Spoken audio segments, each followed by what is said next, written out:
We kept no room for the past. Alicia said it with both hands resting on the host stand. She didn't whisper. She didn't look embarrassed. Nicholas stood beside me holding a stack of clean menus, and Caleb was close enough to hear from the office doorway. I had asked one simple question. Could Lewis's photograph go back on the founder's wall? For several years, that photograph had hung near the front door of Peterson's table. It showed Lewis on opening day, holding those oversized ribbon-cutting scissors. I stood beside him. Caleb and Alicia were there too, looking tired and proud. Then Alicia renovated the entrance. The wall became pale wood and brass lettering. Our photograph disappeared. I thought it had been moved for safekeeping. That was what I'd been told. 2 weeks before Alicia made that remark, I'd asked if a smaller photograph of Lewis could join us at Sunday dinner. It would have been his 76th birthday. She'd refused that too. So when she said they kept no room for the past, I finally understood that the missing photographs weren't an accident. What I didn't understand yet was how much else they'd removed. To explain that, I need to go back to that Sunday. I woke early, though dinner wasn't until 6. That happens when you've spent most of your life sharing a bed. After Louis died, I kept waking at the time he used to turn on the bathroom light. I'd lie there and wait for the water pipes. For the first few months, I actually heard them. At least I thought I did. Then I'd remember nobody was at the sink. That Sunday, I got up and made coffee. I used the blue mug Lewis bought me at a craft fair outside St. Michael's. The handle had a small crack, but it still held. I drank my coffee by the kitchen window. There was rain on the glass. Not much, just enough to darken the back steps and make the rosemary bend. His photograph stood on the shelf near the table. It was the opening day photograph, not the big framed copy from the restaurant. In mine, Lewis had one hand on the scissors and the other on my shoulder. I picked it up and wiped the glass with my sleeve. "You'd be 76 today," I said. The kitchen stayed quiet. I'd been invited to the restaurant for our usual family dinner. We ate together most Sundays in the back dining room, after the early crowd and before closing. The dinner had changed since Lewis died. When he was alive, he chose the wine and complained about the music. Caleb always asked him about food costs. Alicia brought samples of whatever dessert she wanted to add to the menu. Nicholas usually arrived late from the front. Since Lewis died, the empty chair had slowly stopped being empty. At first, Caleb wouldn't let anyone sit there. Then a stack of menus appeared on it. Later, Alicia moved the chair against the wall because she said the servers needed more space. No one announced that Lewis's place was gone. It happened one practical reason at a time. That morning, I called Caleb. He answered on the 4th ring. "Hi, Mom. Everything okay?" "Yes." "Are we still eating at 6? "That's the plan." I heard pans clattering behind him. "Are you at the restaurant already?" "Been here since 8. We had a catering pickup." He sounded rushed, so I nearly left it there. Instead, I looked at the photograph on my table. "Caleb, would it bother anyone if I brought your father's picture tonight?" He was quiet. "What picture?" "The opening day one. The small frame." "For dinner?" "Yes, it's his birthday." Another pause. Then he said, "I don't think it would bother me." That answer stayed with me. I said, "I wasn't asking if it would bother only you." "I know. Let me talk to Alicia. Why do you need to ask her?" "Mom, please don't make it a thing." I set down my mug. I asked about putting a photograph on a table. "I know what you asked. Then it shouldn't be complicated." He lowered his voice. "She's trying to make tonight nice." "I'm not trying to make it unpleasant." "I didn't say you were." He had, though. Not in those exact words, but I knew my son. When Caleb was young, he couldn't say no directly. He'd stand with the refrigerator open and explain why there wasn't enough milk. I told him, "Call me back when you've asked." He said he would. He didn't. Around noon, I took the photograph upstairs. I had already laid out a dark green dress. Lewis always liked that color on me. I placed the frame beside it and went downstairs again. At 2, I made cornbread. Alicia hadn't asked me to bring anything. She usually preferred that I didn't. She said outside food created confusion in a commercial kitchen, but cornbread was different. It was something Louis always wanted on his birthday. I baked it in the square metal pan we'd had for years. One corner was dented from the time he dropped it on our patio. While it cooled, Erica called. Erica Dunn and I had been friends long enough that she didn't begin conversations politely. "Are you dressed yet?" "No, it takes you longer than it used to. It takes me longer to decide if I care." She laughed. Erica knew it was Louis's birthday. She didn't say she was sorry. She'd learned not to put sympathy on every ordinary hour. She asked, "You going to the restaurant? At 6. You taking the picture?" "I'm waiting for Caleb to call." "Why?" I asked if they minded. Erica went quiet. That was unusual for her. Finally, she said, "It's your husband's restaurant, too. It belongs to all of us." You know what I mean. I did. Peterson's Table existed because Louis found the building at 220 Dover Street. It existed because we put our savings into it. It existed because I signed papers until my hand cramped, then spent 3 months painting trim and finding used chairs. Caleb and Alicia ran it. They worked hard. I never denied that. But hard work doesn't make yesterday disappear. Erica said, "Take the picture. I don't want a scene." "You're 71 years old, Martha." If a framed photograph causes a scene, the scene was already waiting. I smiled despite myself. "I'll see you Tuesday." "You'd better." After we hung up, I cut the cornbread into squares. I arranged them in a glass dish with a lid. At 5, Caleb finally sent a message. "Alicia has the table set already. Maybe leave the photo home tonight. We'll do something another time." I stood beside the kitchen counter and read it twice. The frame was upstairs beside my dress. I typed, "It's no larger than a menu." Then I erased it. I typed, "It would have been your father's birthday." I erased that too. In the end, I wrote, "I understand." That wasn't true, but it was tidy. I left the photograph upstairs. The rain had stopped by the time I drove into Easton. Dover Street shone under the lamps. People walked between the restaurants with their jackets open. Peterson's Table looked warm from outside. The old sign still hung above the door. Louis had chosen the lettering. He wanted the name large enough to read from the opposite sidewalk. Inside, the dinner crowd was thinning. Nicholas saw me first. "Grandma." He came around the host stand and kissed my cheek. He was 22 and already carried himself like someone responsible for the room. He had a pencil behind one ear and a towel tucked through his apron string. "Happy Sunday," he said. "That sounds like something printed on a napkin. We could print it. Mom likes slogans." He glanced at the dish in my hands. "Is that your cornbread?" "It is. Then it's a very happy Sunday." He took the dish and led me toward the back room. I looked at the founder's wall as we passed. The large opening day photograph wasn't there. In its place hung 3 black and white pictures of oysters, a framed menu, and a little brass plaque about local ingredients. I stopped. Nicholas stopped too. "Where's the founder's picture?" He looked at the wall. "I'm not sure. It was right there."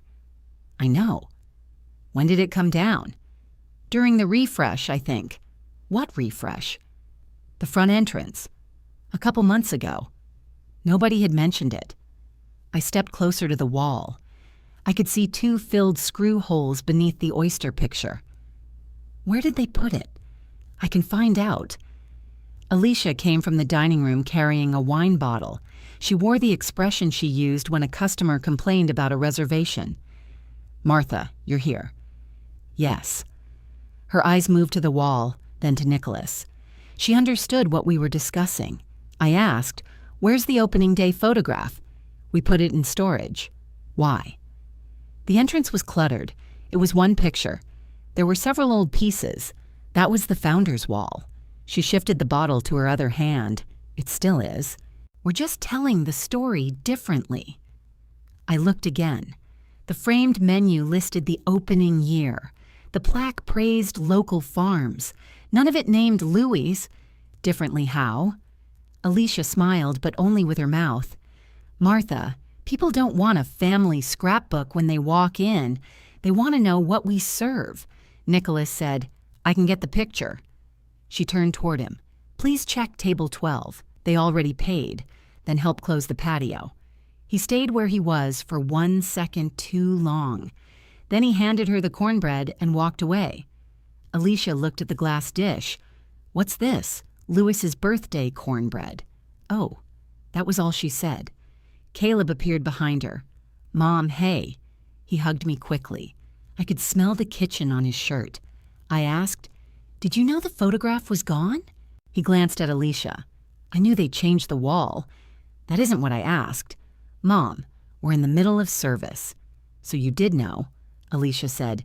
"Can we please eat before everything gets cold?" The back dining room had one long table. 4 places were set at one end. There was plenty of empty space. That was the first thing I noticed. A white tablecloth covered the whole table. A small vase of hydrangeas sat in the center. Near the far end, unused chairs rested against the wall.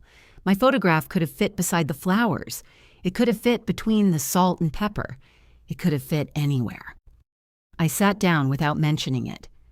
Nicholas joined us several minutes later. Alicia served crab cakes, roasted potatoes, and asparagus. Caleb poured wine.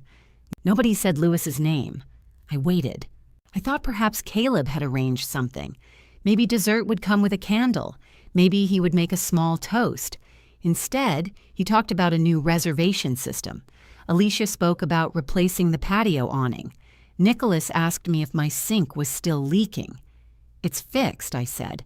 "Did Mr. Bell come?" "He did." "Did he charge you for the valve?" "He charged me for knowing where the valve was." Nicholas laughed. Alicia cut into her crab cake. "We should have somebody look at that whole kitchen. My kitchen is fine. The house is getting old. So am I. I didn't mean it like that." Caleb drank his wine. I watched him avoid looking at me. Finally, Nicholas reached for the cornbread. Grandpa would have eaten half of this before dinner. Alicia's fork stopped. "Only for a moment," Caleb said. "He would have blamed me, too." Nicholas smiled. "He always blamed you. I was usually responsible." The air changed then. It loosened. I could almost hear Louis saying Caleb had never met a warm loaf he respected. So I said, "I wanted to bring his photograph." Caleb looked down. Alicia put her fork beside her plate. "We talked about that." "No, you and Caleb talked about it." "Martha." "I'm not arguing, I only want to understand." She folded her napkin once. "We don't have room for that tonight." I looked around the table. 3/4 of it stood empty. I asked, "No room where?" She followed my eyes. "I don't mean physical room. What do you mean?" It changes the tone. Nicholas said, "It's Grandpa's birthday." "I know what day it is. Then what tone are we supposed to have?" Alicia's face tightened. "The restaurant is busy. Your father is exhausted. I planned a quiet dinner." I said, "A photograph is quiet." Caleb rubbed his forehead. "Mom, can we just eat?" That hurt more than Alicia's answer. She was making a decision. He was asking me to carry it. I picked up my fork. "Yes," I said. "We can eat." For the next 20 minutes, everyone discussed safe things. The awning, a supplier in Cambridge, Nicholas's car, a couple who'd complained about their table near the kitchen. I finished half my food. When dessert came, it was lemon cake. Louis disliked lemon cake. I ate 3 bites. At 7:40, I put my napkin on the table. "Thank you for dinner." Caleb stood. "You're leaving already." "I'm tired. I'll walk you out." Alicia stayed in her chair. Nicholas followed us anyway. At the front door, I stopped beside the altered wall. "Please don't throw away that photograph." Caleb looked offended. "We wouldn't do that, then where is it?" "I think it's in the storage closet." "You think?" "I'll check," Nicholas said. "I'll find it tomorrow." Caleb gave him a sharp look. I touched Nicholas's arm. There's no hurry. But there was. I knew that before I reached my car. Caleb stood under the restaurant awning while I opened the door. He looked like he wanted to say something. I waited. He finally said, "Alicia's under a lot of pressure." "From what?" "Business, staffing, just everything." "Did that pressure take down your father's picture?" He put both hands into his pockets. "It wasn't about Dad." "Then why couldn't his photograph sit with us tonight?" "Mom, I don't know." That was his shelter now. He didn't know why decisions happened in his own restaurant. He didn't know where his father's picture had gone. He didn't know why his mother had to ask permission to remember her husband. I got into my car. He held the door for me. Before I closed it, I said, "Good night, Caleb." He nodded. "Good night, Mom." I drove home with the radio off. The photograph was still beside my green dress. I carried it downstairs and put it on the kitchen table. Then I removed the lid from the leftover cornbread. I ate one piece standing at the counter.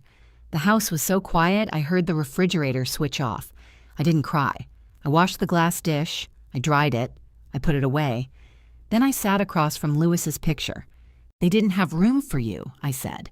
I regretted saying it aloud. Not because it was untrue, because once I heard it in my own kitchen, I couldn't make it smaller again. The next Sunday, I didn't go to dinner. Caleb sent a message around 4. "You coming tonight?"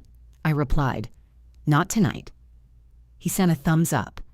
That little yellow hand bothered me for days. Alicia didn't call. Nicholas did. He called Monday morning while I was trimming dead leaves from a plant beside the porch. "Grandma, are you mad at me?" "No.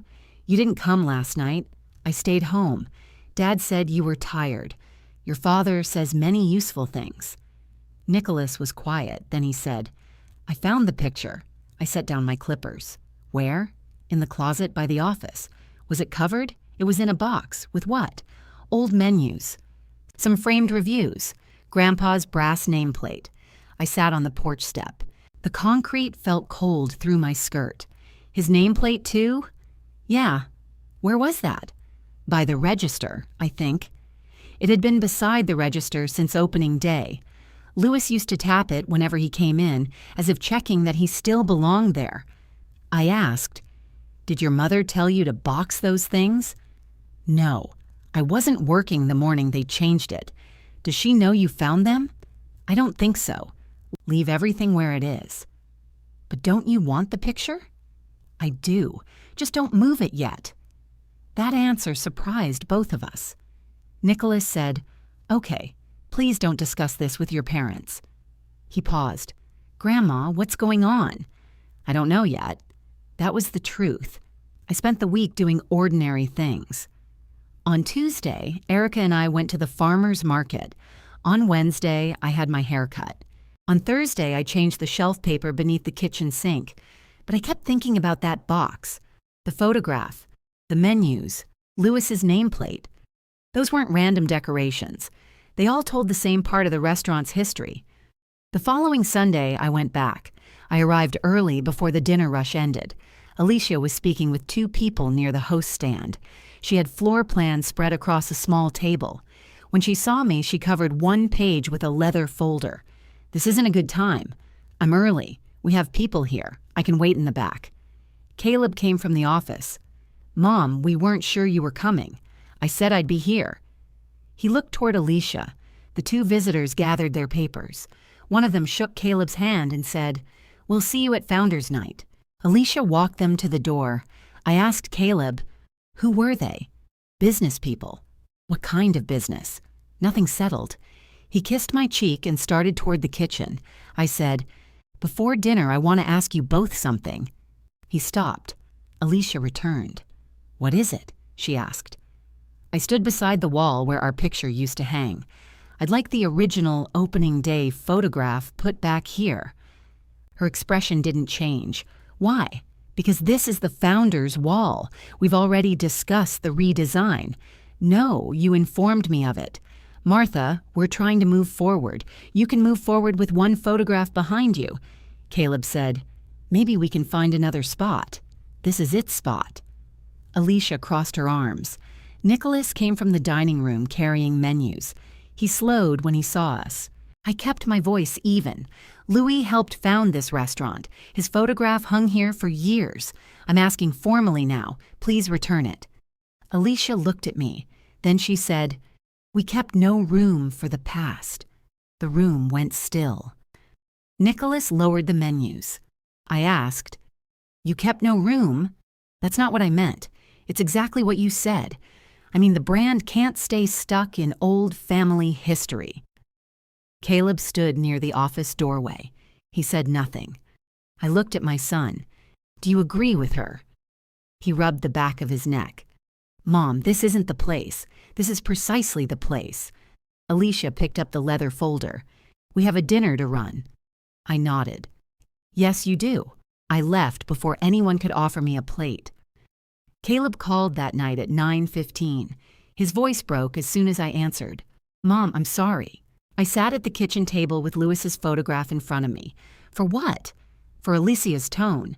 Only her tone. He breathed into the phone. She shouldn't have said it that way. Should she believe it? That's not fair. Your father's photograph is in a box, Caleb. I know. Your wife put it there. I know. You stood beside her. He started crying then. Quietly at first. I waited. He said, I'm trying to hold everything together. What is everything? The restaurant, my marriage, the loan, all of it. I looked toward the folder where I kept the restaurant papers. What loan? The expansion loan. The annual renewal is coming up. The one I guaranteed? Yes. He cleared his throat. We need your signature soon. I said nothing. He continued quickly. It's routine. Nothing is changing. Dennis is sending the paperwork. Dennis Garza? Yes. From Talbot Bank. And you need my signature because you're still the required guarantor. Still. That word sat between us. I asked, when did you plan to mention this? I'm mentioning it now. After apologizing for your wife. That's not why I called. Then tell me why you called. Silence. I could hear a television somewhere behind him. Finally, he said, because I love you. I touched the corner of Lewis's frame. Do you? Mom, I'm asking. Of course I do.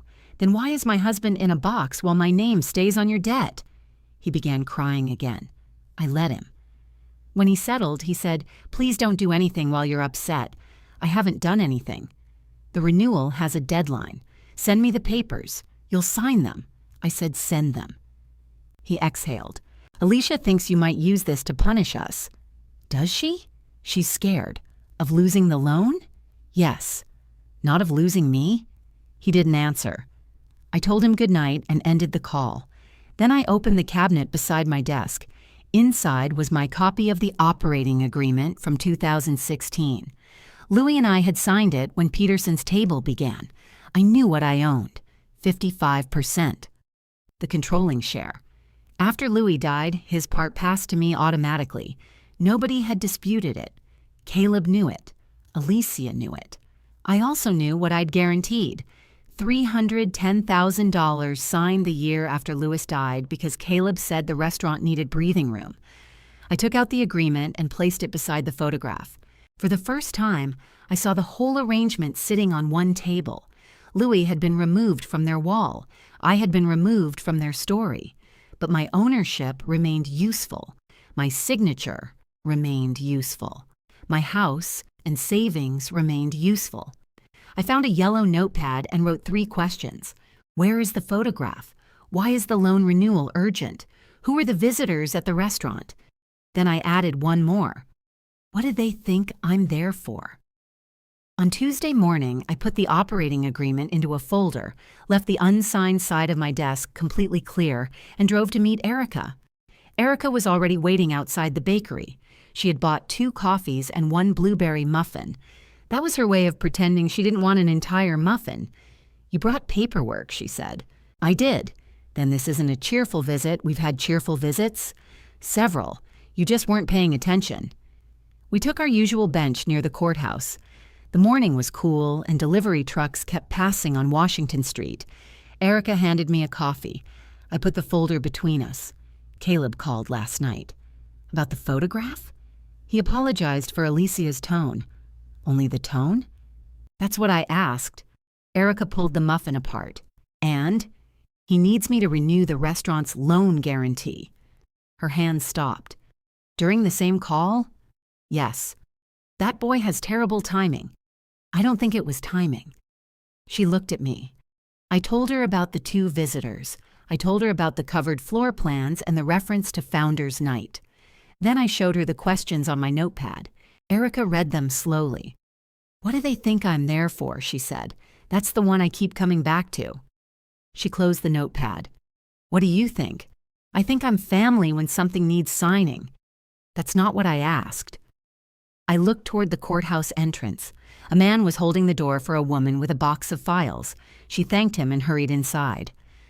"I think something is happening at the restaurant," I said. "Something they haven't told me." "Then ask." "I have."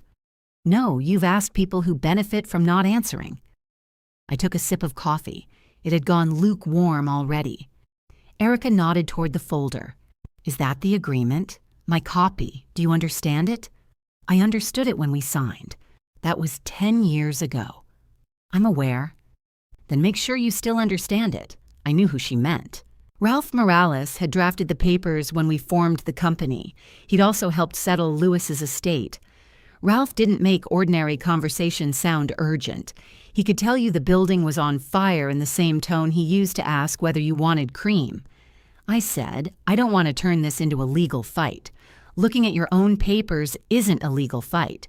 It will feel like one to Caleb." "Caleb's feelings are not a filing system." I gave her a look. She ate another piece of muffin. "You called me because you wanted honesty. I called because it's Tuesday. You could have lied to someone else on Monday. That made me laugh." The sound startled me a little. We finished our coffee. Then we walked through the market. I bought tomatoes, eggs, and a small bunch of yellow flowers. Erica argued with a man about the price of peaches. For half an hour, my life felt ordinary again. That mattered. I didn't want the restaurant filling every room of my day. I had given it enough rooms already. When we returned to our cars, Erica touched the folder under my arm. "Call Ralph." "I will. Today." "You're very commanding for someone who ate my half of the muffin. You weren't using it." "I called Ralph from my car," his assistant answered. "She put me through without making me explain why." "Martha," he said, "how are you?" "I'm trying to find out." "That sounds like an appointment." "Do you have time today?" He paused. "I can see you at 2:30. I'll be there." His office was on Harrison Street, above an insurance agency. The stairs were narrow, but Ralph had refused to move for years. He said people trusted a lawyer who stayed in one place. At 2:20, I climbed the stairs with my folder. His assistant showed me into the conference room. Ralph came in carrying reading glasses and a legal pad. His hair had gone almost completely gray since the restaurant opened. He shook my hand. "Coffee?" "No, thank you." "Water?" "No." "Something stronger?" "Maybe after." He sat across from me. I gave him the folder. "I need you to refresh my memory." He opened the operating agreement. "Which part?" "My ownership."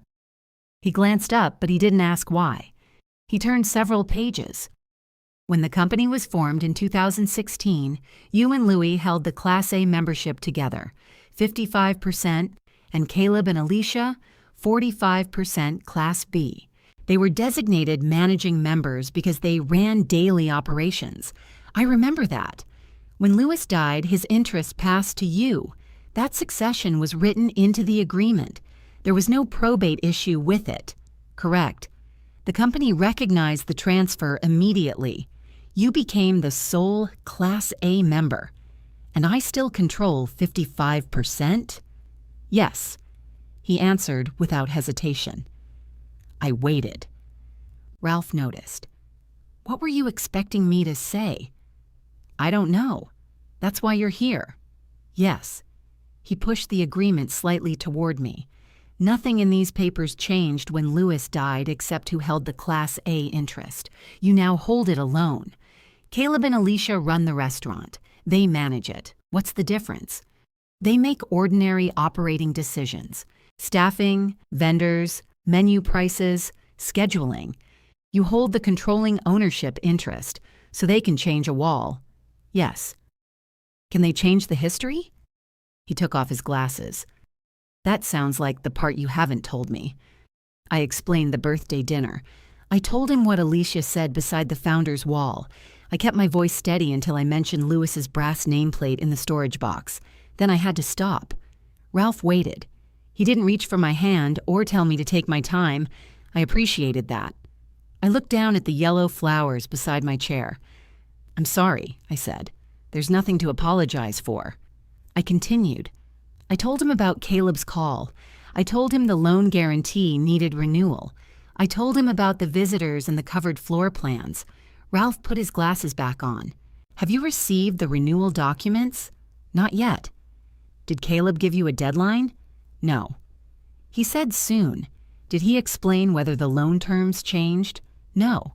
"Did he explain what the loan funds are being used for now?" "No." "Did he mention a new investor?" "No." I thought of the people near the host stand. One of the visitors said they'd see Caleb at Founders Night. When is that? The 10th anniversary. Less than a month away. Ralph made a note. I asked, "Am I being suspicious?" "You're asking questions before signing a personal guarantee. Caleb thinks that means I'm upset. Are you?" "Yes." "Then you're upset and asking questions. One doesn't cancel the other." He turned to another section of the agreement. "As majority owner, you're entitled to inspect the company's financial records. I've seen tax summaries. That's not the same thing. Caleb gives me a packet every spring. What's in it? Tax documents, a profit statement, sometimes a letter from their accountant. Have you seen the current loan file? No. Bank correspondence? No. Any presentations to outside investors? I didn't know there were outside investors. We don't know that there are." He tapped his pen against the pad. "But the floor plans suggest some kind of project." I asked, "Can I request the records without accusing them?" "Yes." "It's an ordinary ownership right. Would they know I requested them?" "Of course." The request would go to the restaurant office. I thought about Caleb crying on the phone. I thought about Alicia folding her napkin after telling me there was no room for Lewis. What exactly would I be asking for? The current general ledger, loan documents, bank correspondence, material contracts, ownership records, any pending financing or investment proposals. That sounds like a lot. It should be easy to produce if the records are in order. And if I ask, they're required to provide reasonable access. I watched a truck back into the alley outside. Its warning signal repeated through the glass. I said, "I don't want them to know I'm looking for something." "Are you looking for something?" "I'm looking for an explanation. Those usually leave paperwork." He said it plainly. I asked, "If I request the records now, will that affect the loan?" "No." "Will it stop them from running the restaurant?" "No." "Will it embarrass them publicly?" "No." "What will it do?" "It will tell them their majority owner has started paying attention." That was the first moment the decision felt clear. I wasn't ready to accuse my son of anything. I didn't know enough. But I was finished signing documents I hadn't seen. I was also finished accepting that ordinary questions were a tax. I said, "Prepare the request." Ralph picked up his pen. "Before I do, I want to be certain. Once it arrives, you can't make them unaware of it." "I understand. It may change how they speak to you." "That has already changed." He nodded once. "I'll draft it. And the guarantee?" "Do nothing until we review the renewal package." "What if there's a deadline?" "Deadlines are written down." I thought of Caleb's urgency. "Can you ask Dennis Garza for the paperwork?" "Not yet. If he contacts you directly, send it to me. For now, let the company provide what it says needs signing." "Why?" "Because I want to see what they send you without prompting." That made sense. It also made my stomach tighten. Ralph must have noticed. He said, "Martha, a records request is not revenge." "I know. It's not a threat. I know. It's housekeeping." I looked at him. Erica would like that word. She's still correcting everyone's grammar? Only people who speak. He smiled. Then he turned his legal pad toward me. He had written a short list: loan file, bank correspondence, investor materials, ownership representations. I pointed to the last one. "What does that mean?" "Any document telling someone who owns the company. Why would that need reviewing? It's standard." He answered too quickly. I knew Ralph well enough to hear it. "Is there something you're not saying?" "There are several things I'm not saying." Because we have no evidence. That's a lawyer's answer. It's why you came to a lawyer. I sat back. What concerns you? He folded his hands. Caleb needs your signature because the bank recognizes your position. At the same time, you're hearing about business visitors after the meetings happen. That may be poor communication. It may be nothing more. And the covered plans? Could be renovations? And the photograph? That's a family cruelty. It may have nothing to do with the finances. He paused. But you're right to ask whether these things are connected. I gathered my folder. How long will the request take? I'll send you a draft tomorrow morning. Send it directly to the restaurant after I approve it. Not to Caleb personally? No. To the office. Ralph studied me for a moment. All right. I stood. He held up the operating agreement. Do you want me to keep this? You have the original. I have the signed original in storage. Then I'll take my copy. He closed it and handed it back. At the door, he said, One more thing. I waited. Don't discuss the request until it arrives. I wasn't planning to. Not with Nicholas either. He found the photograph. I understand. But he works there. Don't put him between his parents and you before you know what this is. I didn't like hearing that. I also knew he was right. I won't. I left his office and drove home. There was a message from Caleb waiting on my phone. Dennis says he can email the guarantee tomorrow. We really need to keep this moving. I put my groceries away before answering. The tomatoes went into a bowl. The eggs went on the middle shelf. I trimmed the yellow flowers and placed them in a jelly jar. Only then did I type, Please send the complete renewal package. I'll review it before making any decision. He replied almost immediately. It's the same guarantee as last year. I wrote, Then reviewing it should be simple. The 3 dots appeared. They vanished. Then they appeared again. Finally, he sent, Alicia wants to know if this is about Sunday. I sat at the kitchen table. I answered, It's about my signature. No reply came. The next morning, Ralph emailed the records request. It was 4 pages long, but the language was simple enough. He requested records for the previous 18 months. He included the loan file, current financial statements, major contracts, and materials given to prospective lenders or investors. He also requested copies of any document describing the company's ownership.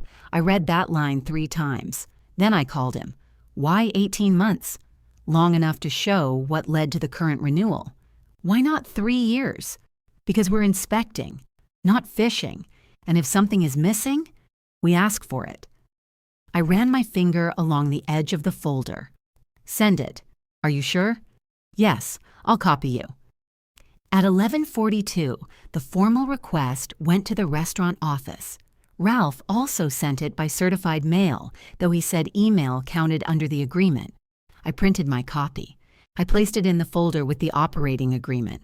Then I closed the folder and made lunch. A cheese sandwich, half a tomato, tea.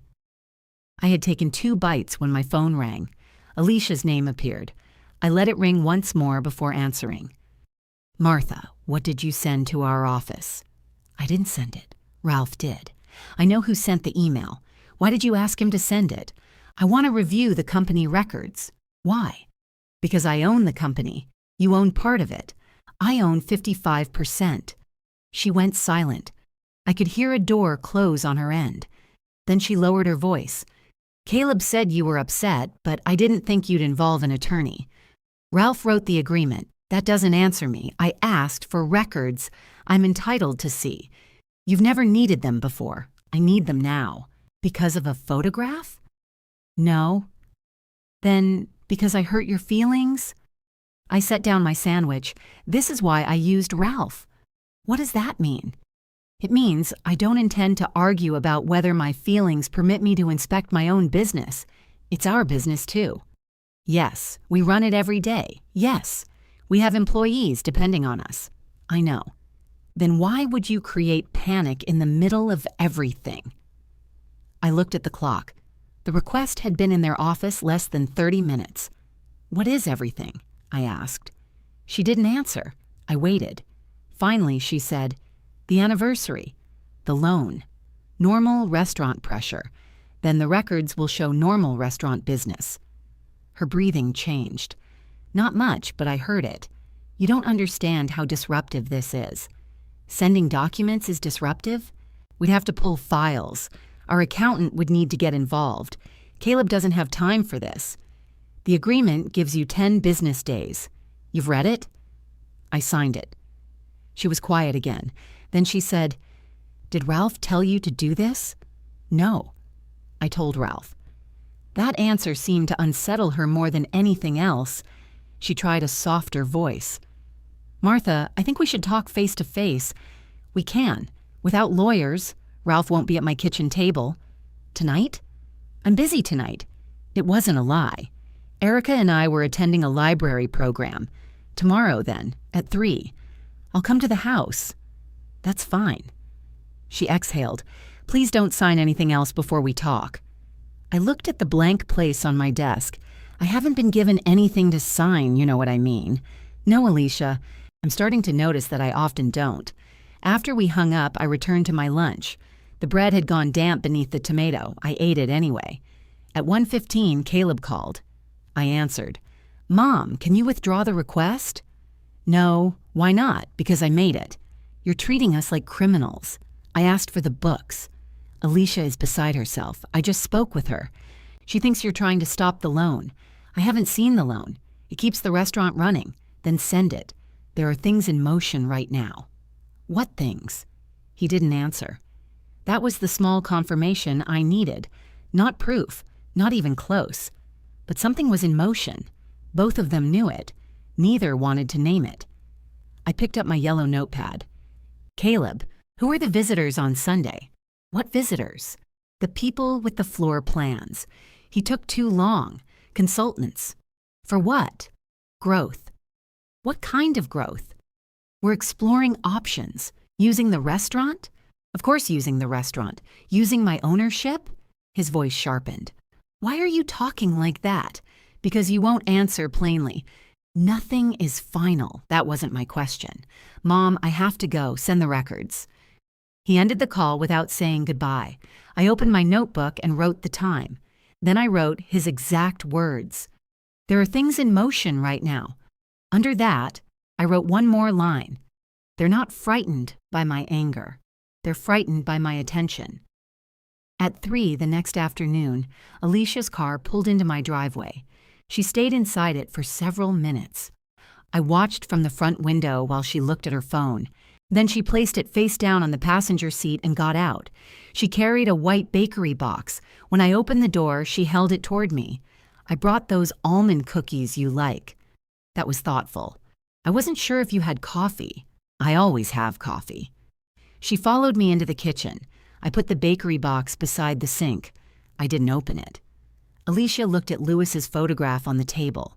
Her eyes moved away quickly. I poured coffee into 2 cups. "Cream?" "Just a little." We sat across from each other. She stirred her coffee long after the cream had disappeared. Finally, she said, "I don't want us to become enemies. I didn't know we were. You hired a lawyer. I consulted the lawyer who wrote our agreement. He sent a demand to our office. He sent a records request. It felt like a demand. That doesn't change what it was." She placed the spoon on her saucer. "Caleb barely slept. I'm sorry to hear that. He thinks you're angry with him." "I am angry with him." Her mouth tightened. "At least you admit it. I haven't hidden it. You know Caleb doesn't handle conflict well. I've known him 43 years. Then you know what this is doing to him." I looked at her. "What is this doing to you?" She leaned back. "There's already enough pressure at the restaurant. You said that yesterday. We're coming into an important period." "What period?" "The anniversary, summer traffic, some business opportunities. Are those opportunities connected to the visitors?" She picked up her cup. "They're people we've been talking with." "Who?" "It's early. That doesn't prevent them from having names." "Martha, this is exactly what I mean." "What do you mean?" "You're turning every answer into another question. That happens when the answer is incomplete." She took one sip and put the cup down. "We may have potential investors coming through town." There it was.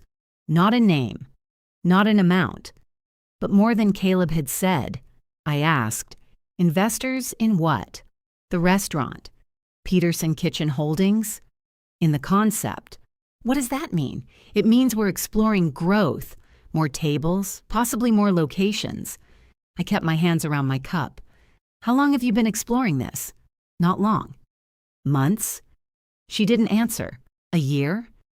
We started having informal conversations last fall. That was nearly a year. I looked at the bakery box. The ribbon around it was the same green Alicia used on restaurant gift cards. Why wasn't I told? Because nothing was settled. I own 55% of the company. You don't run daily operations. Opening more locations isn't a daily operation. We haven't opened anything. You showed strangers floor plans in my restaurant. Our restaurant? Yes. Ours. That's the point. She pressed her lips together. The refrigerator motor came on. For a while, neither of us spoke. Then she said, "These people value efficiency. So do I. They don't want to walk into family tension, then don't create any.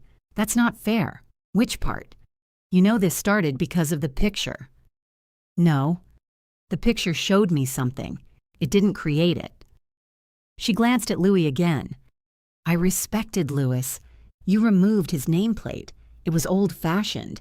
His photograph? The whole entrance needed to feel current. His birthday? She looked down. That was poorly handled. By whom? By all of us. No. Her head came up. I asked politely. Nicholas asked one question. Caleb went quiet. You said there was no room. You brought grief into a dinner I was trying to keep peaceful. Grief was already seated there. She exhaled sharply. This is what investors don't want. What? Emotion tied to every business decision. I lifted my cup but didn't drink. Is that how you've described me? I haven't described you. Have you told them I own the majority? She looked straight at me. We haven't reached that stage. It was an odd answer. I didn't yet know why. I only knew she hadn't said yes. I asked again. Do they know? Ownership details come later. After what? After they decide whether they like the brand. And do they? They're interested. In Peterson's table? In what we've built? The way she said we made the kitchen feel smaller. I asked, what do you want from me today? She leaned forward. I want you to withdraw the records request. No, just until after Founders Night. No. You don't even know what you're disrupting. That's why I requested the records. She closed her eyes for a moment. Then at least sign the guarantee. I haven't received it. You'll receive it. I'll review it. It's the same as last year. Then it should survive review. Her fingers tightened around the cup. If the bank senses instability, they may delay the renewal. Reading a document isn't instability. Bringing in lawyers looks hostile. To whom? To anyone watching. I waited. She realized she'd said too much. I asked, who's watching? No one in particular. That isn't true. She stood and carried her cup to the sink. I hadn't asked her to. She rinsed it, dried it with the towel beside the stove, and returned it to the table. It was a small act of control. Alicia liked leaving a room arranged the way she wanted it remembered. At the doorway, she said, let the past stay in the past until these people leave town. I looked at Louis's photograph. No, Martha. My answer is no. She stared at me. I added, send the records. Then we can talk. Her face settled into something flat. You may regret making this harder than it needs to be. Is that a warning? It's common sense. She picked up her handbag and left. The almond cookies remained beside the sink. I didn't eat them. I carried the box to the church pantry the next morning. Then I went home and washed my porch windows. At noon, Nicholas called. Grandma, did Mom come over? Yes. She's been in the office all morning. That's where she works. She and Dad are fighting. I moved the phone to my other ear. What did you hear? Not much. They shut the door. Then don't listen outside it. I wasn't. Good. He went quiet. I asked, are you all right? I don't know. Is something happening at work? They've changed staff schedules for Founders Night. They're bringing in extra servers. That sounds normal for an anniversary. Mom said there'll be important guests. What kind? She didn't say. Then I don't know either. He lowered his voice. Dad told me not to talk to you about the restaurant. There was the first widening of it. They weren't only keeping information from me, they were asking Nicholas to help. What exactly did he say? He said business conversations stay in the building. And what did you say? I said, you own the building. I don't own the building personally. The company leases it. You know what I mean? I do. He sounded tired. I said, don't fight with your parents for me, so I should lie? No. Tell them you won't discuss me with them. That'll go well. You're an adult. You can decide what conversations you enter. He let out a breath. I found Grandpa's picture because I was looking for tablecloths. I know. I wasn't spying. I know that too. Do you want me to bring it to you? Not yet. Why not? Because it belongs on that wall. He didn't answer immediately. Then he said, okay. After we hung up, I wrote down what he'd told me. Not because I wanted a case against my family, because conversations had begun changing after they happened. Caleb softened Alicia's words. Alicia broadened her own blame. Both of them called direct questions hostility. Paper didn't do that. 2 days later, Julie Welch appeared at my door. She carried no cookies. Julie and I had never been close, but we'd been civil for years. We sat together at holiday dinners. We sent each other birthday cards. When Louis died, she brought ham and stayed long enough to wash every serving spoon. That kindness was real. So was the reason she'd come now. Martha, she said, I hope I'm not interrupting. I was folding towels. This won't take long. I let her in. She declined coffee. She sat in the living room with her handbag balanced on her knees. I finished folding the towel in my hands. Julie looked toward the mantel, where another photograph of Louis stood beside a small clock. Alicia's very upset. She told me. She called me crying. I'm sorry. Julie watched me place the towel on the stack. She feels you've never accepted that the restaurant is hers and Caleb's now. It isn't. You know what I mean. I'm learning that people say that when they want me to ignore the words. She shifted in her chair. They've worked there every day for 10 years. I know. They sacrificed. So did Louis. No one is saying he didn't. They took his photograph down. Julie sighed. Alicia said the entry looked dated. Did she tell you what she said to me? She said there was an argument. There wasn't. I asked for the photograph. She said they kept no room for the past. Julie looked uncomfortable. I'm sure she regrets that phrasing. She hasn't said so. She's under pressure. From the investors? Her eyes flickered. It was quick, but I saw it. Alicia told you about them? She told me potential investors were coming. Julie looked toward the front window. I don't know business details. What do you know? Only that this could change their lives. How? I really don't know. Then what did Alicia ask you to say? Julie's face colored. She didn't ask me. Why are you here? I care about this family. So do I. Then stop stirring things up until this opportunity passes. There it was. The same request in different clothes. I folded another towel. Send the records. Then we can talk. Julie frowned. What records? The restaurant records. Alicia says you demanded private financial documents. They're company documents. She thinks you're looking for a reason to punish her. I'm looking at something I own. What if this damages Caleb's marriage? I placed the folded towel on the stack. Caleb's marriage cannot depend on my ignorance. That's a cruel thing to say. It's a plain thing. Julie stood. She took 2 steps toward the door, then turned. You could lose more than a restaurant over this. What does that mean? Families' close ranks. Against whom? Against people who create trouble. I looked at her handbag held against her chest. Did you come as my friend? I came as a mother. So am I. She opened the door. Before leaving, she said, Alicia is trying to protect what she built. I answered, then the records will show it. Julie left without saying goodbye. That evening, I had dinner on the porch. Tomatoes, toast, and an egg. A neighbor's radio played across the alley. Someone was watering flowers with a green hose. My phone rang just after 7. Caleb didn't greet me. "You upset Julie. Julie came to my house. She was trying to help. Who asked her? That doesn't matter. It matters to me." He sounded different from the night he cried. Harder, as if Alicia had given him sentences to stand behind. "You need to stop putting Nicholas in the middle. I told him not to fight with either of you. He's questioning everything we ask him to do. He's 22. He's our son. He's my grandson." "Exactly. And if you keep pushing this, Alicia and I may need boundaries." I set down my fork. "What boundaries? About what business information he shares? About family dinners? About decisions in his life? You don't make decisions about his life. You know what I mean." There it was again. I asked, "Are you threatening to keep Nicholas from me?" "I'm saying actions affect relationships. Whose words are those?" "They're mine." "No, Caleb. Your words usually sound like you." He breathed heavily into the phone. "If you keep pushing, you may find yourself uninvited from more than Sunday dinner." I looked through the screen toward the fading light.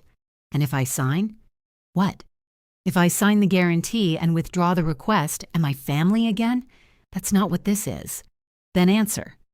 He didn't. I picked up my fork again. "Send the records, Caleb. Mom. Then we can talk." I ended the call. The next morning, Ralph called.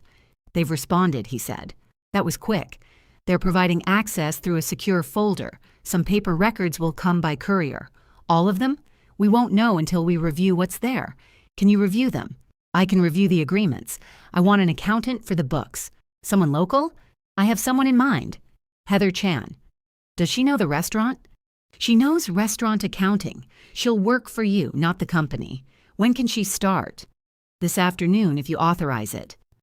I looked at the yellow notepad beside Lewis's photograph. Authorize it. At 4:10, a courier left 2 sealed boxes on my porch. Across the top one, in Alicia's handwriting, were 5 words. "Records provided under formal protest." I didn't open them. I carried both boxes into the dining room and set them against the wall. The tape was still warm from the delivery van. At 5, Heather called. "Mr. Morales gave me the background," she said. "I've accessed the secure folder. Is everything there?" "I can't answer that yet. There are 2 boxes at my house. I'd rather open them at Ralph's office." "Why?" "So we keep track of exactly what was provided." She spoke without drama. I liked her immediately. We agreed to meet the next morning. I cooked soup that evening. I read for a while and went to bed at 10. At 11:20, I was still awake. The boxes were downstairs. I could have opened them. They belonged to my company. Nobody could accuse me of doing anything improper. Still, I left them sealed. I didn't want to search for proof of something I hadn't named. I wanted someone qualified to tell me what the records actually showed. The next morning, Ralph sent someone to collect the boxes. I arrived at his office at 9. Heather was already in the conference room. She wore reading glasses on a chain and had arranged 3 sharpened pencils beside her laptop. The 2 boxes sat on the floor. She stood and shook my hand. "Thank you for meeting early. Thank you for doing this quickly." Ralph entered with coffee for all 3 of us. Heather pointed to mine. "He told me cream, no sugar." "That's right. He also told me not to let you say everything is fine before I look." I glanced at Ralph. He sat down. "I've known you a long time." Heather opened a blank spreadsheet. "Before we break the seals, I need to understand what you normally receive." I described the annual tax packet and the short profit statements. "Do you receive monthly reports?" "No." "Bank statements?" "No." "Payroll summaries?" "No." "Debt schedules?" "I received one when the expansion loan began. In 2023? "Yes." "And nothing updated since?" "Only the annual guarantee form." "Did you read that form before signing?" "I read it. It confirmed the amount and said the terms continued. Did it describe ownership?" "I don't remember." Heather nodded. "That's fine. We'll look." She photographed the boxes before opening them. Then she cut the tape and made a list of every folder inside. The top box held vendor contracts, insurance policies, equipment leases, and payroll reports. The second held bank records and tax documents. For nearly 2 hours, nothing looked alarming. Some months were better than others. Food costs had risen. Payroll was heavy during the summer. The restaurant had purchased a new walk-in cooler. Heather asked questions. Ralph took notes. I began feeling foolish. Maybe Alicia had been right about the disruption. Maybe the only discovery waiting in those boxes was that running a restaurant cost more than I understood. At 11, Heather closed the equipment folder. Let's take 10 minutes. Ralph went to speak with his assistant. Heather and I stayed at the table. I asked, "Does it look normal?" "Parts of it." "What parts don't?" "I'm still matching the paper records to the digital folder. Are things missing?" "Yes." "What?" "Current bank correspondence. The full loan renewal package. Several referenced attachments." "Referenced where?" "In emails." I sat straighter. "What emails?" She turned her laptop toward me. The secure folder included a group of messages exported from the restaurant office account. One was from Dennis Garza to Caleb. The subject line read, "Annual renewal requirements." Heather scrolled slowly. Dennis had requested updated financial statements, insurance certificates, tax returns, and something called a beneficial ownership certification. "Is that standard?" I asked. "Yes." "What does it do?" "It tells the bank who owns and controls the company." I looked at Ralph's empty chair. Was that certification included? No. Could they have forgotten it? Possibly. Yes. Was it sent to the bank? Heather moved lower in the email chain. Caleb had replied 3 days later. "Attached, please find the completed ownership certification and supporting materials." I read the sentence twice. So it exists. It existed when this email was sent. But they didn't give it to us. No. I felt the first real chill of the morning. The room wasn't cold. Heather said, "Don't decide what that means yet." "What can it mean?" "Poor document collection. An accidental omission. A deliberate omission. We need the document." Ralph returned. Heather showed him the email chain. He read it without speaking. Then he said, "Request the missing attachment." "From the restaurant?" I asked. "Through me." "Will they know what we noticed?" "They'll know we noticed something is missing." Heather created a list. The ownership certification was first. Below that, she added a lender questionnaire, a current debt schedule, and 2 attachments with file names that included the words, "Growth Presentation." I pointed to those. "Investor materials?" "Probably," she said. "Can you open them?" "They aren't in the folder." Ralph wrote a follow-up request. He gave the restaurant until the end of the next business day to provide the missing files. I expected Alicia to call. She didn't. Caleb sent a message just after noon. "Heather is asking for old drafts and duplicate files. This is getting expensive." I showed Ralph. He said, "Don't answer." "Why not?" "Because the request is coming from my office. He'll think I'm hiding behind you. You're sitting 3 feet from me." Heather didn't look up from her screen. Let him think whatever helps him send the files. We ate sandwiches in the conference room. At 2:15, a new upload appeared. No message accompanied it. Heather opened the ownership certification first. It was a plain bank form. At the top was the full name of the company, Peterson Kitchen Holdings, LLC. Below that were boxes for every person who owned at least 1/4 of it. 2 names were listed, Caleb Peterson, Alicia Peterson. Next to each name, the ownership percentage was written as 50%. I stared at the form. Where am I? Heather didn't answer immediately. She checked the next page. At the bottom was Caleb's electronic signature. The date was from the previous year. I asked again, "Where am I? You're not listed. And they each claim half?" "Yes, that's 100%, yes." Ralph pulled my operating agreement toward him. He opened it to the ownership schedule. My name appeared beside 55% Class A. Caleb and Alicia appeared together beside 45% Class B. The 2 pages sat next to each other. For a while, nobody spoke. I touched the bank form. Could this have changed without me knowing? No, Ralph said. Could there be another agreement? Not one that lawfully transferred your interest without your signature. I didn't transfer anything, I know. Then this is false.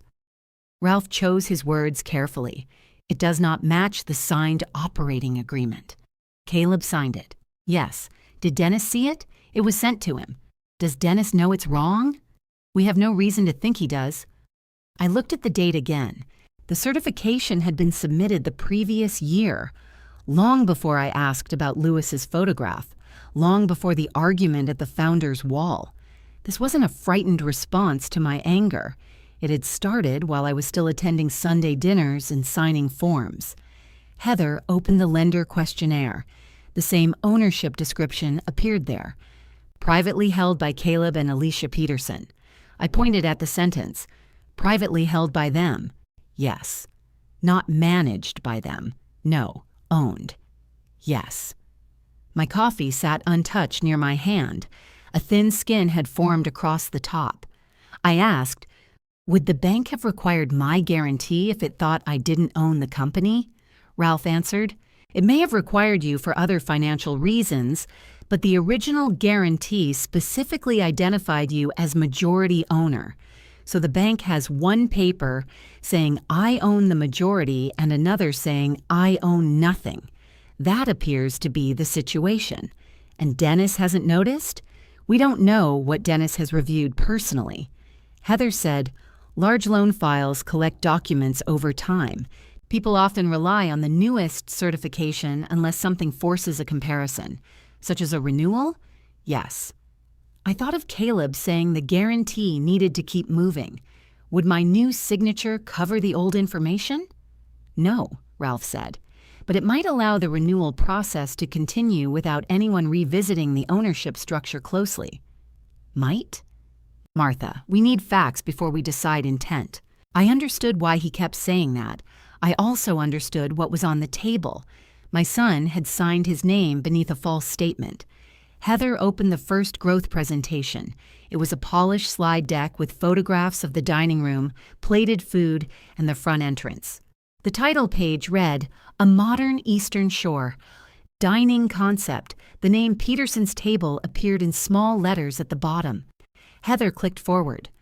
There were slides about annual sales and customer traffic. One showed possible locations marked on a map. Cambridge, Annapolis, Kent Island. I had never seen any of it. Then she reached a slide titled Founder Story. There was a photograph from opening day, not the full one. The image had been cropped. Caleb and Alicia stood in front of the ribbon. Louis's shoulder remained at the edge, but his face was gone. So was I. Under the photograph were the words, founded by husband and wife team, Caleb and Alicia Peterson in 2016. I moved closer to the screen. That's our picture. Ralph looked at me. The one from the wall? Yes. I knew the angle. I knew the red ribbon. I knew the sleeve of Lewis's blue shirt at the edge. The original photograph showed all four of us. In this version, Caleb held the scissors. That wasn't how it happened. Lewis held them. Caleb's hand had rested over his for the picture. By cutting Lewis out, they'd made the scissors look like Caleb's. Heather clicked to the next slide. A paragraph described Caleb as the founder with the original vision. Alicia was described as the creative force who built the restaurant's identity. Lewis wasn't mentioned. Neither was I. I said, keep going. The following slide described the business as fully owned and operated by its two founders. There was no ownership chart, no company history, no mention of founding capital. I asked, who received this? We need the email that carried it, Heather said. She searched the uploaded messages. The first version had been sent from Alicia's account to an address hidden by the export. The recipient line showed only an internal contact label, Regional Prospect.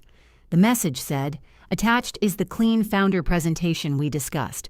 We've removed legacy references and simplified the ownership story. I felt Ralph looking at me. I read the sentence again. Legacy references. Heather said nothing. That means Lewis and me. It may, Ralph said. What else could it mean? We need the recipient and the surrounding conversation. I stood and walked to the window. Below us, someone was unlocking a bicycle. A woman came out of the insurance agency carrying a red umbrella, though the sky was clear. I pressed 2 fingers against the window frame. For weeks, I had thought Alicia disliked grief. I thought Lewis's photograph made her uncomfortable because death changed the mood of dinner. I thought the renovated wall was about taste, control, or impatience. The presentation made that explanation impossible. They hadn't removed one photograph. They had used it. They had cut us out and presented the remaining half as the beginning. Behind me, Heather said, "There's another version." I returned to the table. The second presentation was newer. The file name included the word final. Its title page didn't say Peterson's table. It said simply, "The table." I looked at Ralph. "What is that?" He shook his head. Heather clicked through. This version contained fewer financial details. Several slides had blank spaces marked confidential. The founder story remained. Caleb and Alicia, sole founders, sole owners. At the end was a timeline for an anniversary event, a site review, and something called leadership alignment. The name of the outside company had been removed from the copy provided to us. So had the proposed terms. I asked, "Did they remove those pages before giving this to Heather?" "We can't know yet," Ralph said. Heather checked the file properties. This copy was created yesterday afternoon. After the records request? Yes. Then it isn't the version they sent to the investors. Probably not. Ralph leaned toward the screen. "Can you prove that?" "I can show it was created yesterday. I can also show the email refers to attachments we still don't have." He looked at me. "We request the originals." I sat down again. My legs felt unsteady, though I wasn't surprised anymore. That was the strange part. Once I saw the bank form, the cropped photograph seemed less like a new betrayal and more like a translation. It put into pictures what the paperwork had already said. I owned nothing. Lewis had done nothing. Caleb and Alicia had built everything alone. Heather closed the presentation. "I want direct exports of the emails, not printed copies. I also want the original attachments in their native files." "Ask for them," I said. Ralph watched me. "Caleb may call. He will. Do you intend to confront him?" "Not yet." That answer came easily. Before that morning, I had wanted an explanation from my son. Now I wanted the complete record before he knew which page had changed my mind. Heather turned back to her spreadsheet. "There's one more issue." "What?" "The numbers in this presentation don't match the internal statements. Are they false?" "I didn't say that." "What did you say?" "The presentation shows projected income from locations that don't exist. That can be legitimate if it's clearly labeled." "Is it?" "Not clearly enough for me." Ralph asked, "Material?" "Possibly. But the ownership statement is much simpler. It's wrong." She said it without softening the word. I looked at the 2 ownership pages again. My signed agreement. Caleb's signed certification. One gave me 55%, the other gave me nothing. I took out my yellow notepad and copied the dates. Then I wrote the exact sentence from Alicia's email. "We've removed legacy references and simplified the ownership story." At the bottom of the page, I added one question. Who asked them to make the lie cleaner?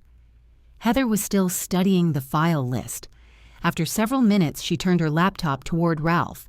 The missing attachments weren't accidental. "How do you know?" he asked. "Because the export log shows a folder was opened the morning they responded. The original presentations were there. And now? Now that folder is empty." She pointed to 3 file names recorded in the log. One was the ownership presentation. One was marked proposed terms. The third contained 2 words I hadn't seen before. Chesapeake Review. Heather enlarged the words. "Do you recognize that name?" she asked.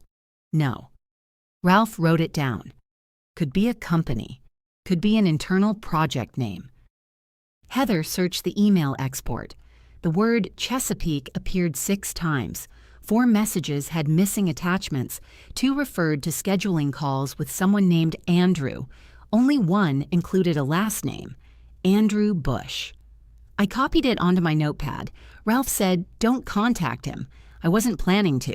Don't search for him from the restaurant's accounts either. I don't have access to their accounts. You have access to records. That's different from speaking as the company." "I understand." Heather opened a message from Alicia to Caleb. "Andrew wants a cleaner answer before the committee review. We can't keep presenting this as a family estate issue. It makes the whole company look tied up." Caleb had replied 11 minutes later. "I'll handle Mom. Finish the deck." There was no attachment.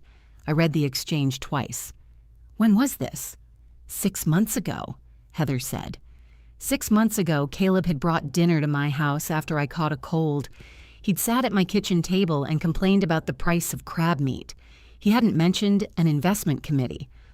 "What does family estate issue mean?" I asked. Ralph answered, "Probably your ownership after Lewis's death. But it wasn't an issue, not legally." "Then why call it one?" "Because someone wanted a different answer." Heather kept searching. Another message appeared from Alicia. The subject line was Brand History Revisions. She had written to Caleb, "I removed the older founder material. Andrew said the story needs to be simple enough to repeat in one sentence. You and me, local restaurant, scalable concept. No inherited ownership questions." Caleb's reply was shorter. "Okay, just don't make Mom notice before renewal." I stopped breathing for a moment. Not because the sentence surprised me, because it confirmed that my confusion had been planned. They hadn't forgotten to tell me. They had discussed how long I could remain unaware. I pushed my chair back. Ralph said, "Take a minute." "I don't need a minute." But I stood anyway. I walked to the end of the room and looked at the books on his shelf. Most had dark bindings with gold letters. Louis used to joke that lawyers bought books by the yard. I heard his voice so clearly that I turned. Nobody had spoken. Heather waited with her hands beside the keyboard. I returned to the table. "Request everything connected to Chesapeake." Ralph nodded. "Every email," I said. "Every proposal, every calendar entry, every version of that presentation. I'll send it now and tell them not to alter anything else. That will be included." He prepared the request while Heather continued checking the files. At 10:37, it went to the restaurant. Alicia called me at 10:41. I answered. "What are you trying to do?" she asked. "I'm reviewing the records." "You demanded confidential negotiations. They involve my company. They're preliminary. Then send them." "We signed a confidentiality agreement. Ralph can review it." "You could ruin this." "What is this?" She went silent. I waited. Finally, she said, "An opportunity." "With Chesapeake?" The silence changed. It became careful. "Who gave you that name?" "Your records. You have no idea what you're looking at. That's why Heather is here." "Heather?" The accountant reviewing the books. "You hired an outside accountant?" "Yes." "Do you understand how this looks?" "I understand how the ownership certification looks." She stopped speaking. I knew she was still there because I heard a drawer close. "What certification?" she asked. "The one telling Talbot Bank that you and Caleb each own half." "Martha, those forms are complicated. The percentages aren't. That was based on operational control. The form says ownership. You need to speak with Caleb. He signed it. Then speak with him. I'm speaking with you." Her voice dropped. "If you interfere with Chesapeake before you understand the offer, you'll destroy something Caleb has worked toward his whole life. Then let me understand it." She ended the call. At noon, Ralph received a message from the restaurant's business email. The requested files involve third-party confidential information and cannot be released without consent. Ralph read it aloud. Then he replied with 2 paragraphs from the operating agreement. He also attached the confidentiality clause allowing owners and their professional advisors to inspect protected company information. The next response took 3 hours. At 3:20, 12 new files appeared. Heather checked each one against the audit log. "The original presentations are here," she said. "All of them?" I asked. Most. The proposed terms document is here too. She opened it. The first page carried the logo for Chesapeake Table Group. Under it was the title Preliminary Growth Investment Proposal. The amount appeared on the second page, $2,400,000. I didn't speak. Heather read the page slowly. The money would fund 3 new locations, branding work, management hires, and renovations at the original restaurant. Chesapeake would receive an ownership stake and broad approval rights. The transaction depended on an acceptable review of finances, leases, debts, ownership, and management. I pointed to a phrase, clean capitalization table. Heather said, a clear list of who owns what. The real list or their list? The real one, though Chesapeake appears to have received theirs. Ralph turned to the next page. A condition under ownership restructuring said all legacy and inherited interests had to be resolved before closing. That's me, I said. Yes, Ralph answered. What does resolved mean? It could mean bought out, transferred, or otherwise removed from the ownership structure. Did anyone offer to buy me out? No. Did anyone ask me to transfer anything? No. Heather opened an email chain attached to the proposal. Andrew Bush had asked for confirmation that Caleb and Alicia held full ownership and could approve the transaction without another family member. Alicia replied, confirmed. Caleb and I are the sole owners and founders. His mother has a historic financial connection, but no active ownership or management role. Her guarantee on the existing loan is being renewed separately. I read it again. Historic financial connection. That was what I had become. Not majority owner, not co-founder, not mother. A financial connection they expected to renew separately. I asked, did Andrew question it? Heather scrolled. He had. Please clarify whether the mother or late father retains equity through an estate or operating agreement. Our committee will not proceed with an unresolved controlling interest. Alicia answered the next morning. No controlling interest remains. The succession was handled after his death. Caleb and I control 100%. Ralph removed his glasses. That is unambiguous. I stared at Alicia's words. Lewis's succession had been handled. That part was true. It had transferred everything to me. She had turned the truth backward and sent it to a man offering millions. Heather opened another message. This one came from Andrew to both Caleb and Alicia. He praised the restaurant's numbers and said Chesapeake saw potential in a modern regional brand. Then he raised concerns. The Peterson name sounded tied to an older family business. The company wanted a brand centered on Caleb and Alicia as the active founding couple. It also wanted assurances there would be no estate dispute, inactive majority owner, or family member who could delay expansion. Andrew didn't mention me by name.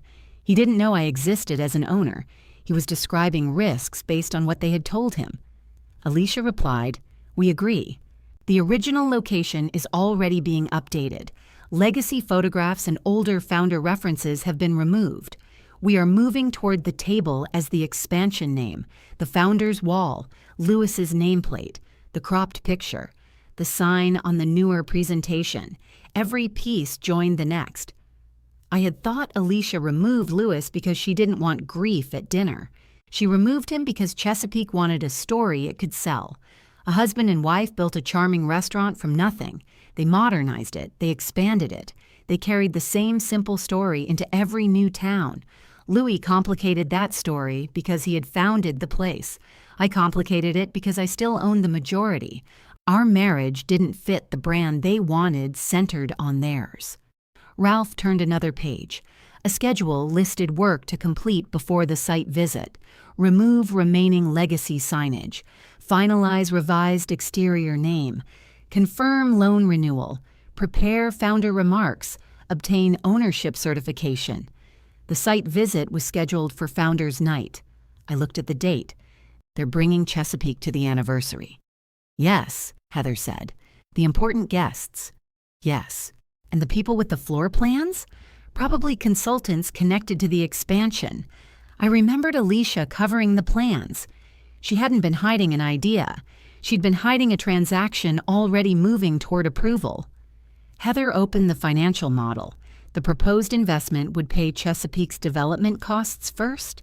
It would also create new salaries for Caleb and Alicia. Caleb's would increase substantially. Alicia's would nearly double. There was a separate payment listed as founder transition compensation. Who receives that? I asked. The model divides it between them. How much? Heather gave me the figure. It wasn't the whole investment, but it was enough to change their lives.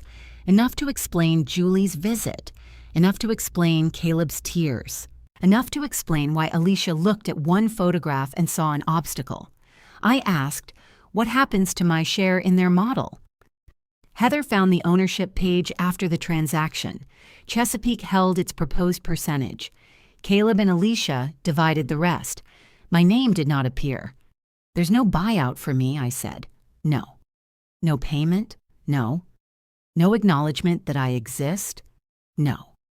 Ralph leaned back. They seem to have assumed they could deal with you outside the transaction. Through the guarantee? Possibly. Heather found another exchange between Caleb and Alicia.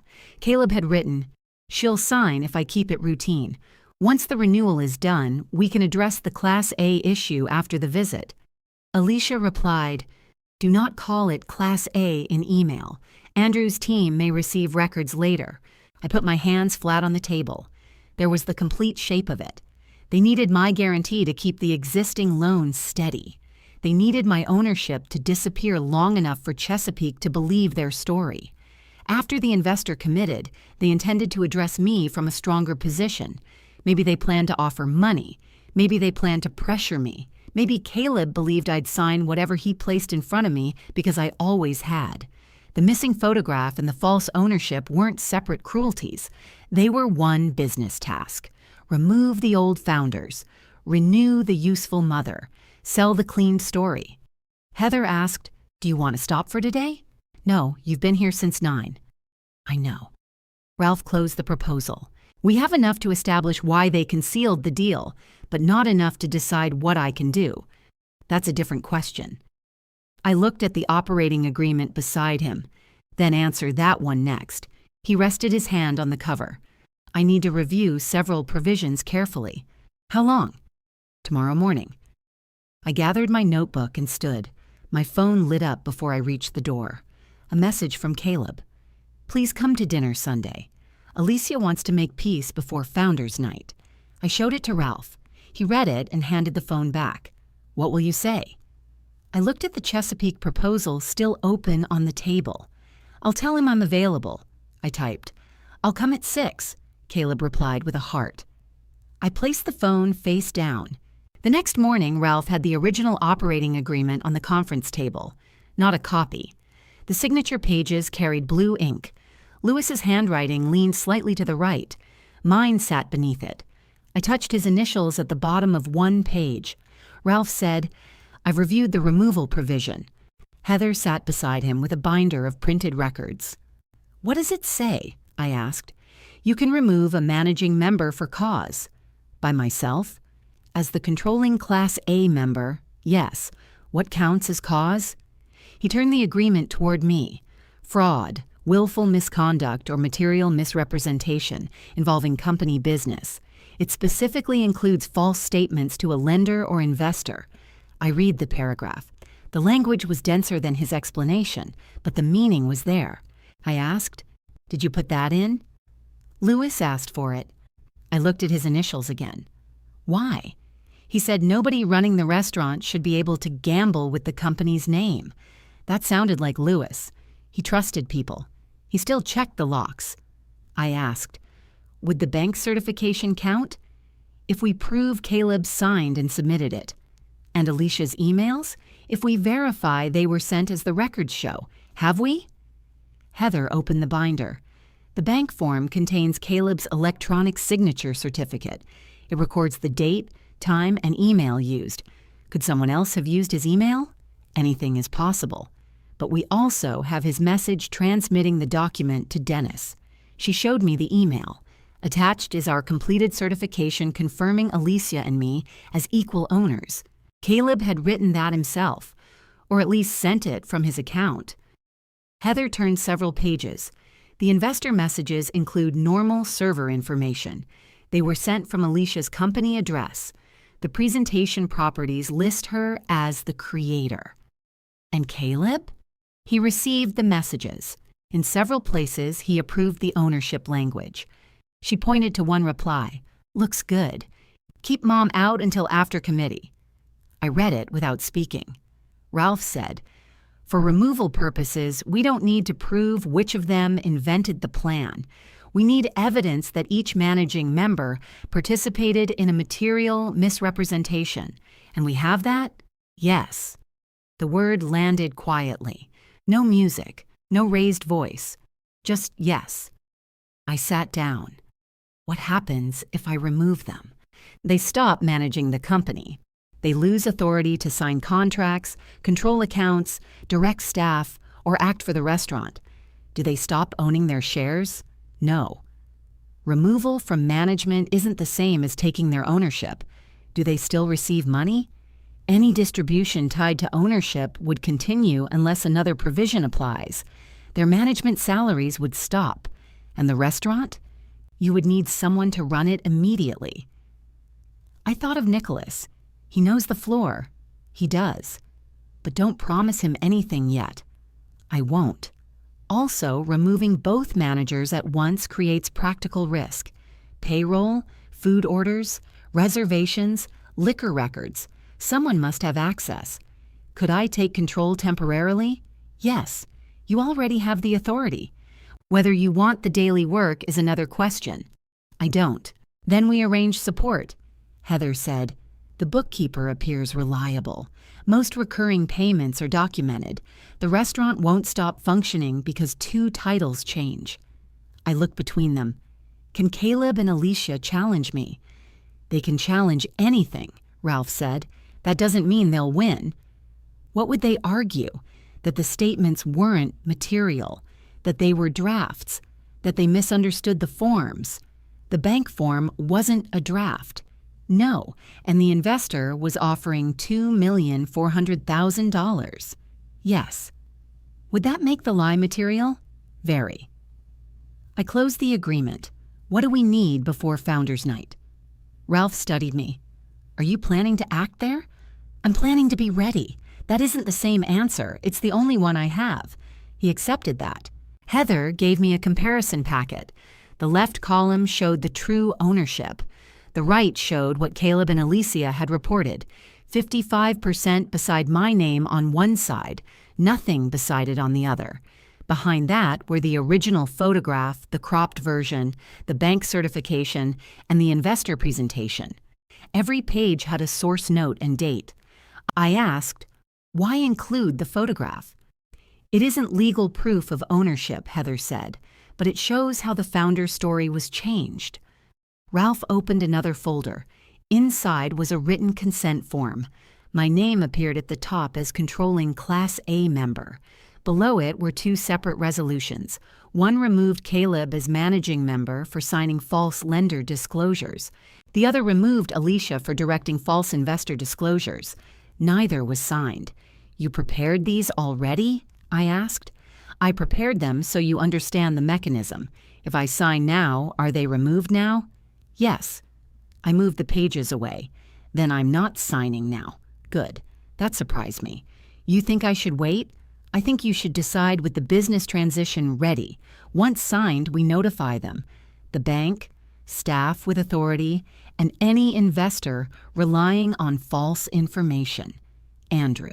Yes. Dennis, too. Yes. Neither man knew yet. That mattered. If Alicia suspected what we'd found, she still seemed to believe silence could be negotiated.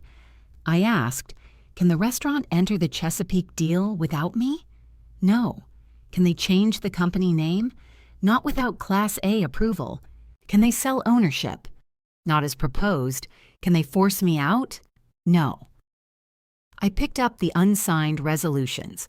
For several weeks, everyone had spoken as if I were delaying their future. The papers showed something simpler. Their future had always required my consent. They had just planned to obtain it after hiding what it meant. Ralph said, There's also a fraud provision affecting a later buyout. Later, if you remove them and the company buys either interest, proven fraud reduces the valuation under the formula. Both of them? It depends on responsibility and proof. Alicia's investor communications are more extensive.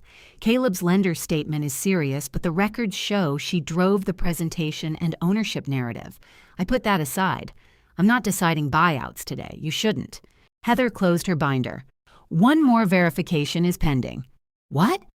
The original ribbon-cutting photograph. It's in the restaurant closet. We need to compare the cropped file with the original. For legal reasons. For accuracy. I can ask Nicholas. Ralph shook his head. Not yet. If Alicia sees him remove it, she may know exactly what we're documenting. Then we wait. That afternoon, the bank renewal package arrived by email. Caleb forwarded it with one sentence. Please sign by Friday so nothing delays the anniversary announcements. Friday was the day before Founders Night. I sent the package to Ralph. He called 20 minutes later. Don't sign. I wasn't going to. The guarantee refers to the ownership certification already on file. The false one? Yes. Your signature wouldn't repeat the false percentages, but it would support a renewal built on them. Could they say I accepted it? They could try. I opened my notebook. Then my answer is no. Don't send that yet. Simply say it remains under review. Why? Because we're still documenting the transition. I wrote back to Caleb. Ralph is reviewing the package. I won't sign by Friday. He called immediately. I let it ring. Then a message arrived. Please don't do this before Saturday. Alicia is trying to meet you halfway. Sunday dinner was quieter than usual. Only the four of us were present. The empty portion of the table remained empty. Alicia served roast chicken. Nicholas brought in potatoes and sat beside me. Nobody mentioned the records until dessert. Then Alicia folded her napkin. We want Founders Night to be a fresh start. Caleb nodded too quickly. I asked, for whom? For everyone. She smiled. We'd like you there. I was always invited to the anniversary. This would be different. How? You'd sit with the special guests. Who are they? Business associates. Chesapeake? Her smile disappeared. Caleb looked at her. Alicia said, yes. Nicholas stopped moving his fork. Chesapeake Table Group? He asked. His mother turned toward him. You've heard the name? It was on a calendar in the office. She looked back at me. We're discussing a possible investment. I know. Caleb leaned forward. Mom, it could be good for everybody. How would it be good for me? We haven't reached that part. I looked at him. He lowered his eyes. Alicia said, Lewis's photograph can be displayed that night. Displayed where? By the register. It belongs on the founder's wall. The wall is already arranged. So is the storage closet. Nicholas looked at his plate. Alicia ignored that. We're offering a compromise. What do you want in return? Caleb said. It's not like that. Alicia answered anyway. Sign the loan renewal. Let us get through the site visit. And if Andrew asks about the company, please allow Caleb to answer. Why? Because mixed messages could kill the deal. The truth isn't mixed. No one is asking you to lie. What are you asking me to say? Nothing. The words stayed over the table. They wanted my signature and my silence. In exchange, my husband's photograph could sit discreetly beside the register for one evening. I wiped my mouth with the napkin. I'll attend Founders Night. Alicia's shoulders loosened. And the guarantee? I haven't agreed to sign it. Her face hardened again. Caleb said, What about Andrew? If he speaks to me, I'll answer him. Martha, Alicia said, we are trying to make peace. No, you're trying to make terms. Nicholas looked from her to me. I stood. Thank you for dinner. Caleb followed me into the hallway. Mom, what do you want? I stopped beneath the blank place on the wall. The original photograph, I'll get it. Not tonight. When? Saturday. He stared at me. I said, leave it in the closet until then. When I reached home, I called Ralph. I'm ready to verify the last piece. The photograph? Yes. How? Nicholas will be working Founders Night. And he knows which closet.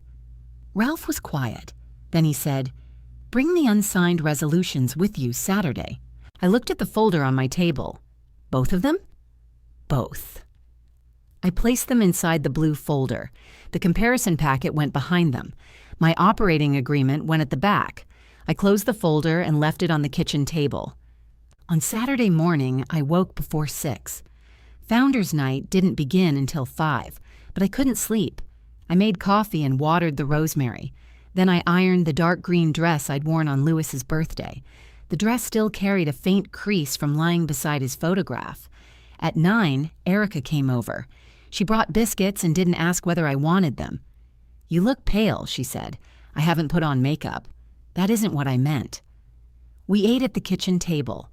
The blue folder sat on the chair beside me. Erica looked at it once. "Are you sure?" "No. Good." Why is that good? People who are completely sure are usually selling something. I spread jam across a biscuit. "I know what the documents say." "Then what aren't you sure about?"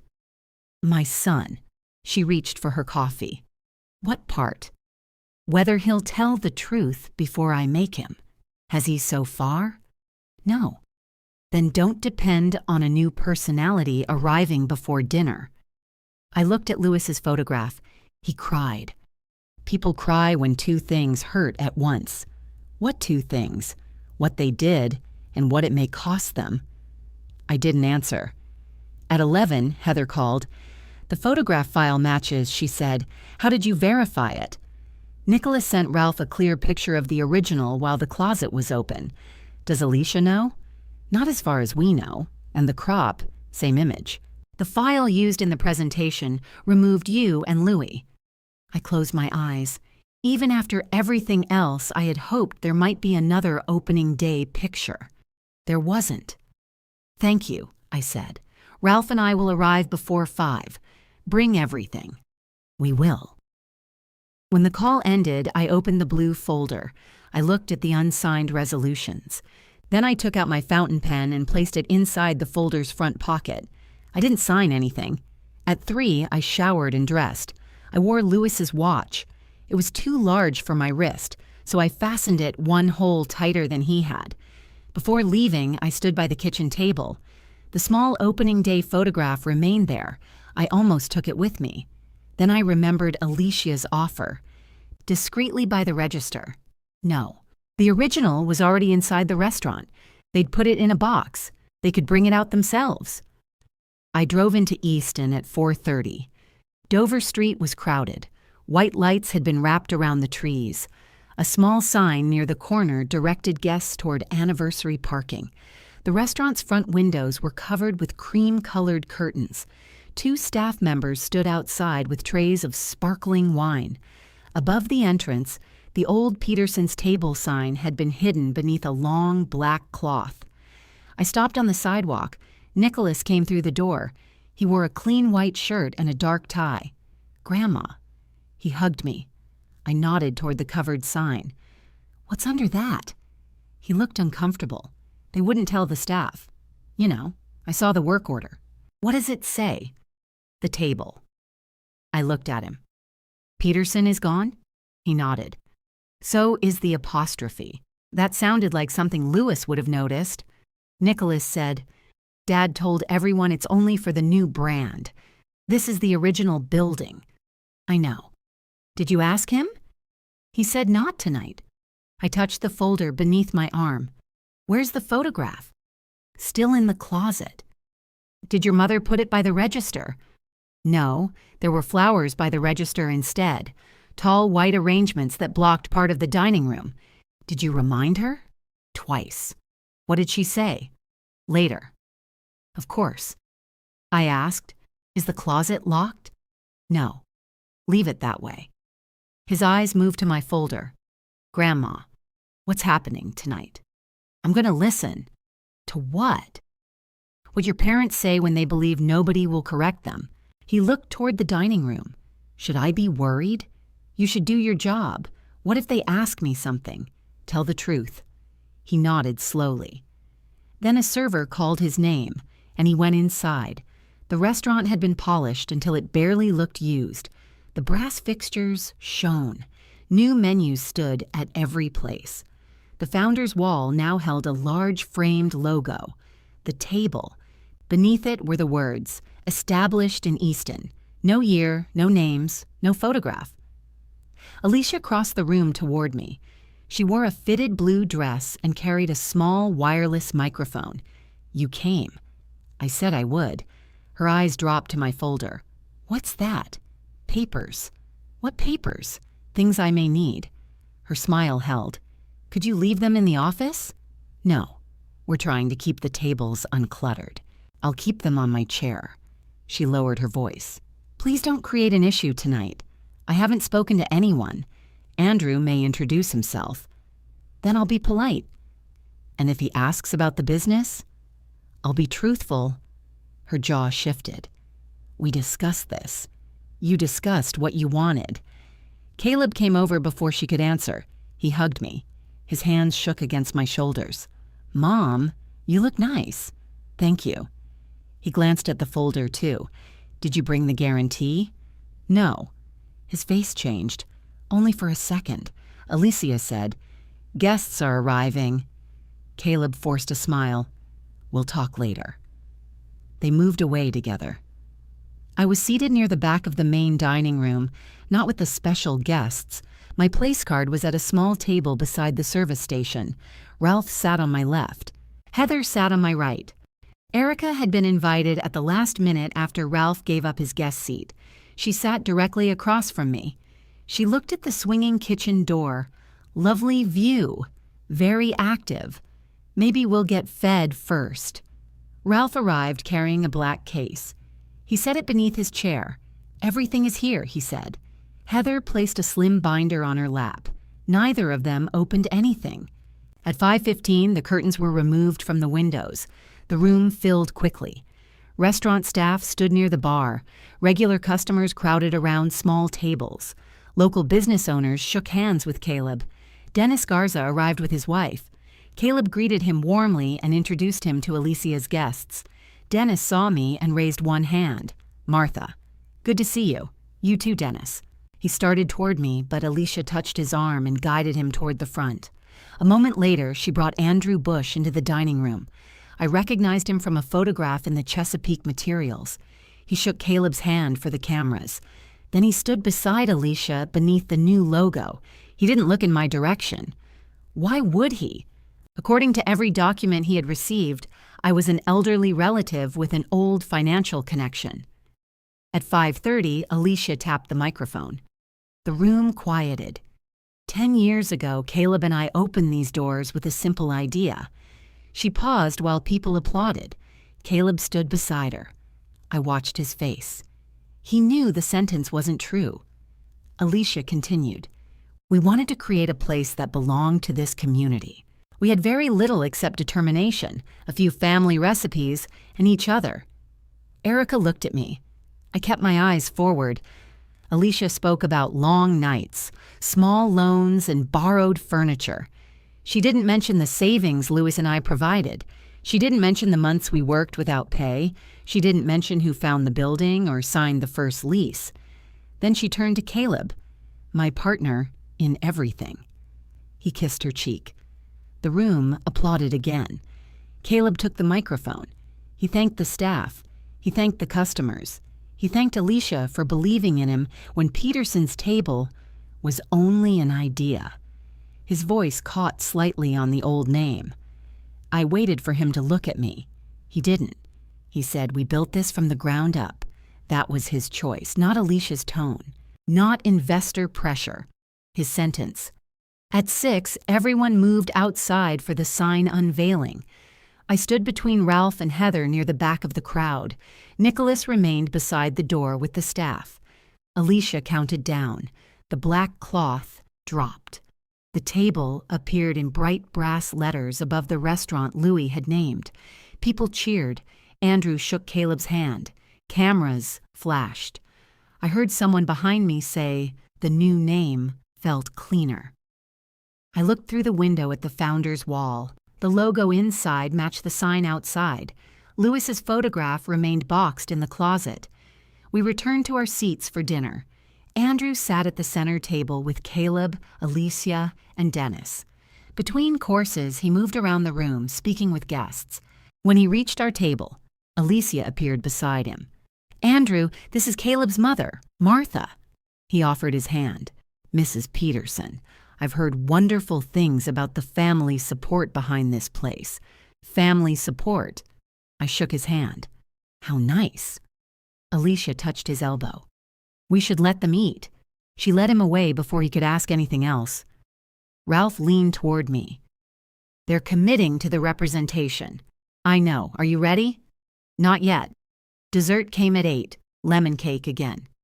At the front, Alicia tapped her glass. Andrew stood for a toast. "To Caleb and Alicia," he said, raising his wine. "The two founders who built this from nothing." Glasses rose across the room. Caleb lifted his. Alicia smiled. I left mine on the table. Andrew drank, then looked toward me. Perhaps he noticed I hadn't joined the toast. Perhaps he was simply being friendly. He walked over while the servers cleared plates. He stopped beside my chair and smiled. "Mrs. Peterson, I have to ask, was it really just the two of them from day one?" "No," I said, "it wasn't." Andrew's smile faded slightly. I stood. Alicia moved toward us. "Martha." Andrew was joking.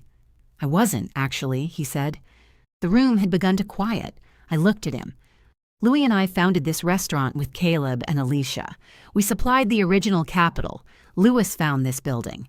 All four of us signed the operating agreement." Andrew glanced at Caleb.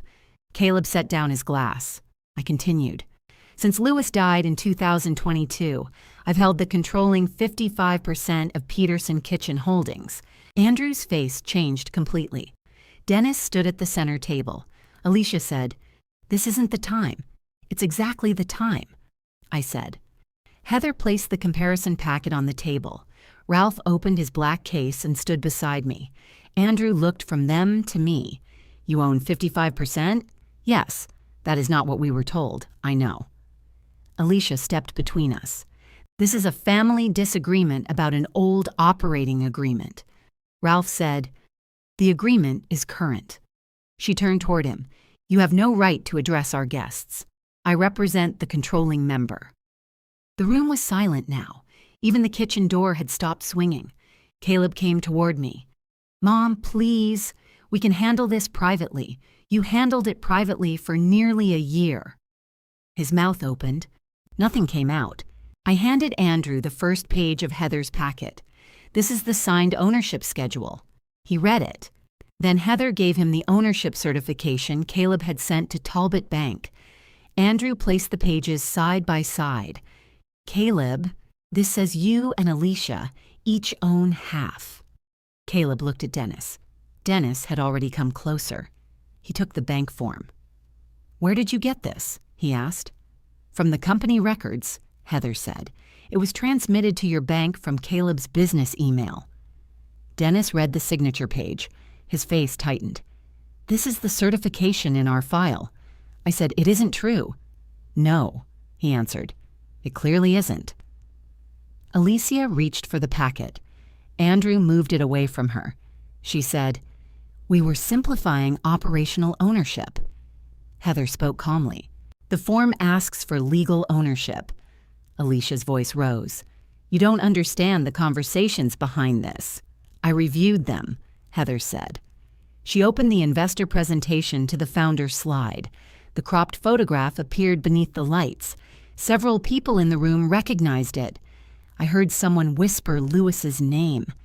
Andrew stared at the image. Then he looked at the blank founder's wall. "You told us there were no other founders."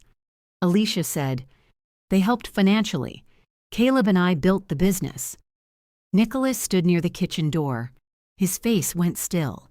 I said, "The original photograph shows 4 people." Andrew turned to Caleb. "Did you approve this presentation?"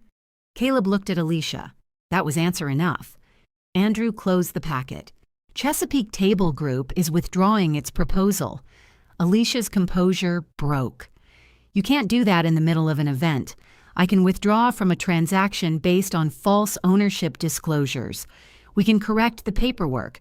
This isn't a clerical error. The restaurant is profitable. That isn't the issue. She looked at Caleb. Say something. He gripped the back of a chair.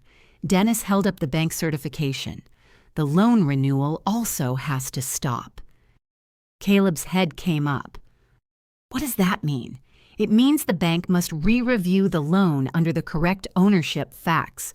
My mother's guarantee remains. No, I said, I did not renew it. Dennis looked at me. You didn't sign. No. Then no renewal can proceed until our review is complete. Alicia stared at me. You planned this. I prepared for the truth. Ralph placed the 2 resolutions on the table. I removed Lewis's fountain pen from my folder. Caleb saw the papers.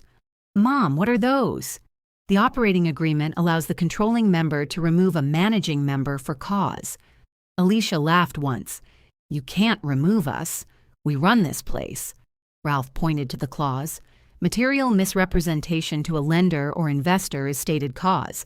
I signed Caleb's resolution. Then I signed Alicia's. My hand didn't shake. I said, effective immediately. Neither of you has authority to manage this company.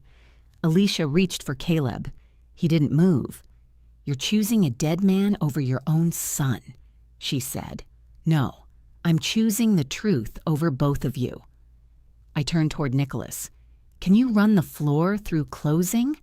He nodded. Yes. Then do that. He disappeared through the kitchen door. Alicia began gathering her handbag and coat. Nobody stopped her. Before she reached the entrance, Nicholas returned carrying the original framed photograph. He hadn't asked permission. He removed the new logo from the founder's wall. Then he set Louis's photograph on its old hook. The full picture faced the room again. Louis held the scissors. My hand rested on his arm. Caleb and Alicia stood beside us. Nothing had been simplified. Nothing was missing. Alicia looked at the photograph once. Then she walked out. The restaurant stayed open that night. Nicholas ran the floor. I approved the closing report. The bookkeeper changed the account permissions while Ralph watched. Caleb sat alone in the back dining room until the last customer left. I didn't go to him. Accountability had to arrive before comfort. The following weeks were difficult. Chesapeake confirmed its withdrawal in writing. Dennis completed a full bank review. The original loan continued under corrected ownership records, but only after new controls were added. My old guarantee expired. I did not renew it. Alicia hired her own lawyer. The records showed she had directed most of the false investor material. Under the agreement's fraud provision, her interest was valued at a reduced amount when the company bought her out. It wasn't nothing. It also wasn't the founder payment she had expected. She lost her management salary, her title, and her place in the expansion deal. There was no expansion deal anymore. By autumn, she and Caleb had separated. She moved to an apartment across town and stopped coming to the restaurant. Julie called me once. She's lost everything, she said. No, she lost what depended on the lie. Julie didn't answer. We ended the call politely. Caleb kept his ownership interest, but not his old authority. For the first month, he didn't work at the restaurant. Then he came to my house one morning. He stood on the porch holding his old apron. I want a job, he said. What kind? Whatever you'll give me. You used to run the company. I know. What happened? He looked down at the apron. I let Alicia turn Dad into an obstacle. Then I let her do the same to you. You signed the bank form. Yes. You told her to keep me unaware. Yes. Why? Because I wanted the deal. And because saying no to her felt harder than lying to you. That was the first honest answer he gave me. I let him work 3 evenings a week on the floor. No office access, no contracts, no management title. He cleared tables, checked reservations, and carried boxes from the delivery entrance. He didn't complain. Trust returned slowly. Not because he cried, not because he was my son, because he came when scheduled. He answered questions directly. He stopped asking me to protect him from the results of his own choices. Nicholas became the restaurant's floor manager. I handled major decisions with help from Heather and the bookkeeper. We restored the old sign. Peterson's table went back above the door. Several months later, Caleb asked if we could have Sunday dinner in the back room. Just us? I asked. You, me, and Nicholas. What are we eating? Not lemon cake. I agreed. When I arrived, the long table was set for 3. There was also a 4th place. No plate, no glass. Only Lewis's photograph. Caleb had brought it down from the founder's wall himself. He placed it beside the cornbread. Is this all right? He asked. I adjusted the frame so Lewis faced the table. Yes. Nicholas poured the wine. Caleb cut the cornbread. For a while, nobody spoke. We didn't need a speech. We needed a chair, a photograph, and enough honesty to leave room for both. What is family worth if your place disappears whenever the truth becomes inconvenient? The plain answer is this: love that only values your signature isn't love, it's use. If you'd like to sit with me for another story, you can subscribe.